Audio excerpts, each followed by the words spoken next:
ଯୀଶୁ ହେବେ ତୁମ ସାଥୀ, ଦୂର ହେବ ଭୟ ଭ୍ରାନ୍ତି। ସେ ତ ଜଗତର ଜ୍ୟୋତି, ଅନ୍ଧକାର ହେବ ଇତି।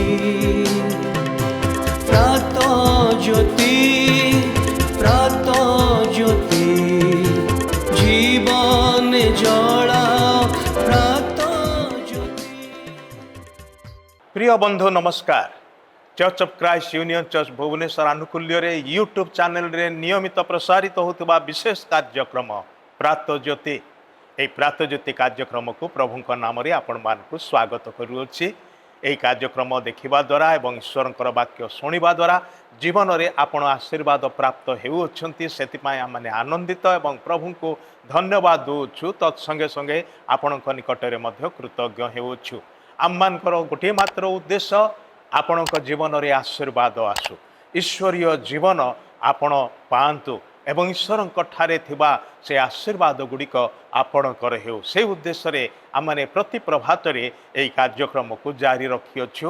ଆଉ ଆପଣ ବିଶ୍ୱସ୍ତ ଭାବରେ ନିୟମିତ ଭାବରେ ଏହି କାର୍ଯ୍ୟକ୍ରମ ଦେଖୁଥିବାରୁ ଆମେ ପ୍ରଭୁଙ୍କୁ ଧନ୍ୟବାଦ ଦେଉ।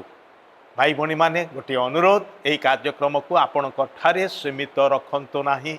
ଆପଣଙ୍କର ବନ୍ଧୁମାନଙ୍କ ନିକଟରେ ଏହାକୁ ସେୟାର କରନ୍ତୁ, ଯଦ୍ୱାରା ସେମାନେ ମଧ୍ୟ ଆଶୀର୍ବାଦ ପ୍ରାପ୍ତ ହେବେ। ଆମେ ଆଜି ଈଶ୍ୱରଙ୍କର ବାକ୍ୟରୁ ପଦେ ଚିନ୍ତା କରିବା। ପ୍ରଭୁ ଯୀଶୁ ଗୋଟିଏ ଗୁରୁତ୍ୱପୂର୍ଣ୍ଣ ସତ୍ୟ ନିଜ ସମ୍ପର୍କରେ ଦାବି କଲେ। ସେ 7ଟି ଗୁରୁତ୍ୱପୂର୍ଣ୍ଣ ସତ୍ୟକୁ ନିଜ ବିଷୟରେ ଦାବି କରିଥିଲେ। ସେଥିମଧ୍ୟରୁ ଗୋଟିଏ ହେଉଛି, ସେ କହିଲେ, ମୋ ପଥ ସତ୍ୟ ଓ ଜୀବନ, ମୋ ଦେଇ ନଗଲେ କେହି ପିତାଙ୍କ ନିକଟକୁ, ଅର୍ଥାତ୍ ସେହି ସୃଷ୍ଟିକର୍ତ୍ତା ଜୀବିତ ଈଶ୍ୱରଙ୍କ ନିକଟକୁ କେହି ଯାଇପାରେ ନାହିଁ। ସେ କହିଲେ, ମୁଁ ଏକମାତ୍ର ପଥ, ମୁଁ ଏକମାତ୍ର ସତ୍ୟ, ମୁଁ ଏକମାତ୍ର ଜୀବନ।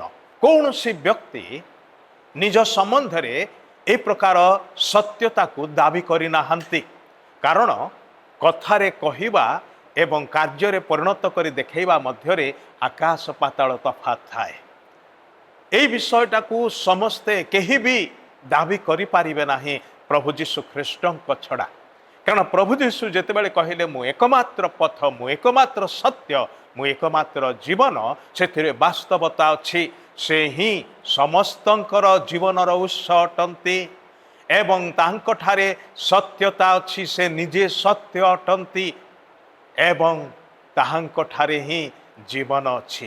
ସେ ଏକମାତ୍ର ପଥ ପିତା ଈଶ୍ୱରଙ୍କର ନିକଟକୁ ଯିବା ପାଇଁ, ସ୍ୱର୍ଗକୁ ଯିବାର ପାଇଁ, କାରଣ ସେ ସ୍ୱର୍ଗରୁ ଧରାପୃଷ୍ଠକୁ ଆସିଲେ। ସେଥିପାଇଁ ସେଇ କଥା ଘୋଷଣା କଲେ, ମୋ ଦେଇ ନ ଗଲେ କେହି ପିତାଙ୍କ ନିକଟକୁ ଯାଇପାରେ ନାହିଁ। ଭାଇ ଭଉଣୀମାନେ, ଆଜି ହିଁ ପଥ ମନୋନୀତ କରନ୍ତୁ। ସେଇଟା ହେବ ଆମମାନଙ୍କର ଚିନ୍ତାର ବିଷୟ ଆଜି, ତାହା ହିଁ ହେବ ଆମମାନଙ୍କର ଶୀର୍ଷକ, ଚୁଜ୍ ଦ ୱେ ଟୁଡେ।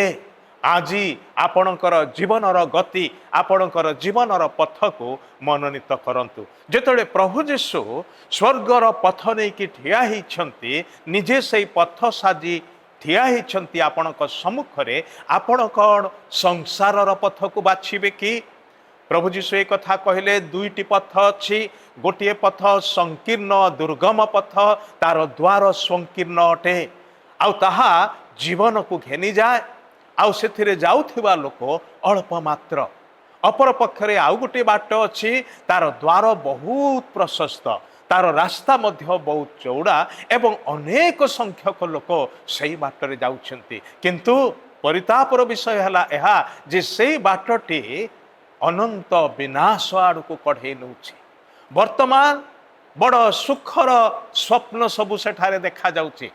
ବର୍ତ୍ତମାନ କ୍ଷଣିକ ସୁଖ ଭୋଗ, କ୍ଷଣିକ ଭୋଗବିଳାସ, କ୍ଷଣିକ ଆନନ୍ଦର ବିଷୟ ସବୁ ସେଇ ବାଟରେ ପୁରୀ ରହିଛି, ଆଉ ଲୋକମାନେ ସେଥିରେ ମାତିକି ହେଇ ହଜିଲା ବାଟରେ ଚାଲିଛନ୍ତି।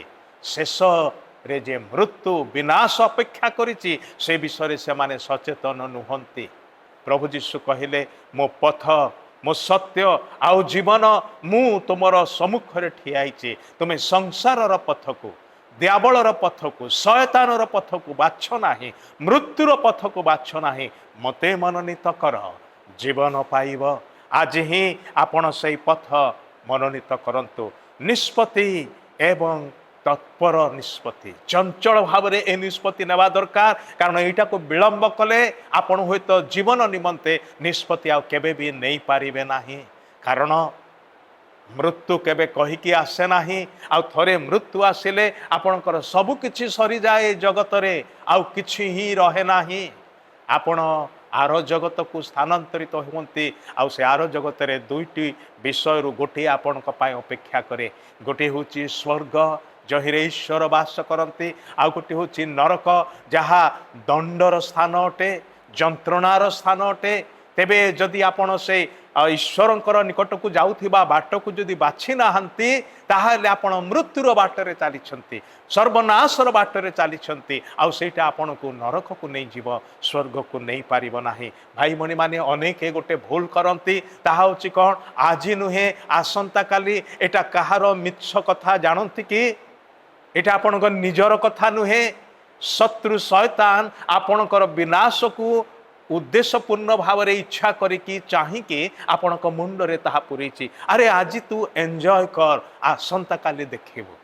এই ନିର୍ଣ୍ଣୟଟି ଆସନ୍ତାକାଲି ନେବୁ। ତୋର ଜୀବନର ପଥ ବାଛିବା ପାଇଁ ଚାହୁଁଛୁ ତ ବହୁତ ସମୟ ବାକି ଅଛି। ଆଜି କାହିଁକି? ଆଜି ତୁ ଯେତେ ଭୋଗବିଳାସରେ ଆସକ୍ତ ହ, ଆଜି ଯେତେ ତୁ ମୌଜ ମଜଲିସ୍ କରିବାକୁ ଚାହୁଁଛୁ କରିଯା, ଆଜି ମାତ୍ର କରିପାରିବୁ। ଭାଇ ଭଉଣୀମାନେ ଧ୍ୟାନ ଦିଅନ୍ତୁ, ସତର୍କ ହୁଅନ୍ତୁ। ଆଜିର ନିଷ୍ପତ୍ତି ଆଜି ନ ନେଲେ ଆସନ୍ତାକାଲି ପାଇଁ ତାହା ରହିବ ନାହିଁ। କାରଣ ଆସନ୍ତାକାଲି ଦେଖିପାରିବେ କି ନାହିଁ, କ୍ୱେଶ୍ଚନ ମାର୍କ ଅଟେ। ଆଜି ହିଁ ପଥ ଉନ୍ମୁକ୍ତ ଅଛି, ଆସନ୍ତାକାଲି ହୁଏତ ଦ୍ୱାର ବନ୍ଦ ହେଇଯିବ। ଦ୍ୱାର ବନ୍ଦ ହେଇଗଲା ପରେ ଯେତେ ଆଘାତ କଲେ ମଧ୍ୟ ଦ୍ୱାର ଫିଟା ଯିବ ନାହିଁ। ଭିତରୁ ଗୋଟିଏ ମାତ୍ର ଶବ୍ଦ ଆସିବ, ମୁଁ ତୁମ୍ଭମାନଙ୍କୁ ଜାଣେ ନାହିଁ, ତୁମ୍ଭେମାନେ ପଳାଅ। ବିଳମ୍ବ କରିବା ସେଟା ଆପଣଙ୍କର ନିଷ୍ପତ୍ତି ଅଟେ। ବିଳମ୍ବ ଆପେ ଆପେ ହୁଏ ନାହିଁ। ଆପଣ ବିଳମ୍ବ କରିବା ପାଇଁ ଇଚ୍ଛା କରନ୍ତି, ଆପଣ ବିଳମ୍ବ କରିବା ପାଇଁ ନିଷ୍ପତ୍ତି ନିଅନ୍ତି। ଏଇଟା ହେଉଛି ଗୋଟେ ନିଷ୍ପତ୍ତି, ଗୋଟେ ସିଦ୍ଧାନ୍ତ। ଅନେକ ଭାବନ୍ତି ବିଳମ୍ବ ହେଇଗଲା। ନା ନା ନା, ବିଳମ୍ବ ହୁଏ ନାହିଁ ଆପେ ଆପେ। ବିଳମ୍ବ ଆପଣ କରନ୍ତି, ଆଉ ବିଳମ୍ବ କରିବା ନିମନ୍ତେ ନିଷ୍ପତ୍ତି ନେଇଛନ୍ତି। ଏହା ସିଦ୍ଧାନ୍ତ ମୂଳକ ବିଷୟ ଅଟେ, ଏହା ଆପଣଙ୍କର ଚଏସ୍ର ବିଷୟ ଅଟେ।